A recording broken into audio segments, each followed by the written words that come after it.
అండి. Welcome to my channel. ఈరోజు మీ అందరికీ చాలా స్పెషల్ ఐటెమ్ చూపించబోతున్నానండి. పైన క్రిస్పీగా లోపల సాఫ్ట్‌గా ఉండే ఈ చికెన్ నగ్గెట్స్ ఎలా చేయాలో ఇప్పుడు చూసేద్దాం.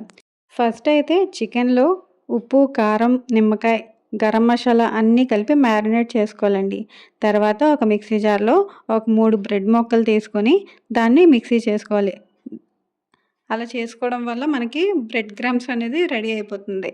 ఇప్పుడు ఈ బ్రెడ్ క్రమ్స్‌ని ఒక ప్లేట్‌లోకి తీసుకొని, ఇప్పుడు అదే మిక్సీ జార్‌లో మళ్ళీ 4 బ్రెడ్ ముక్కలు వేసుకొని, దాంతో పాటు మ్యారినేట్ చేసుకున్న చికెన్ కూడా వేసుకొని, దానిలోనే అల్లం వెల్లుల్లి పేస్ట్ కూడా కొంచెం వేసుకోవాలండి.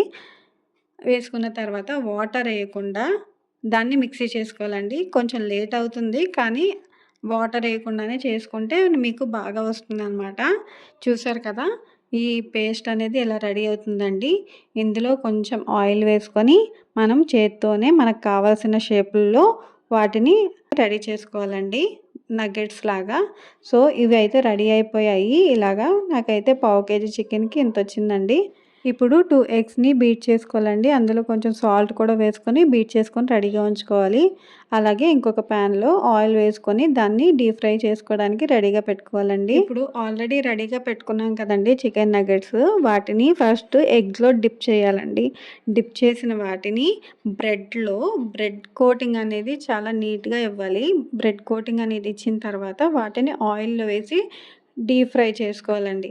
అది సిమ్‌లో మాత్రమే డీప్ ఫ్రై చేసుకోవాలండి. ఎందుకంటే అవి హైలో పెట్టేస్తే పైనైతే క్రిస్పీగానే అయిపోతుంది గానీ, లోపల మాత్రం చికెన్ ఉడకదనమాట. సో, అందుకని సిమ్‌లోనే పెట్టి వేయించుకోవాలండి. వేయించుకున్న వాటిని ఇలాగా ఒక సర్వింగ్ బౌల్‌లోకి తీసుకోవాలి.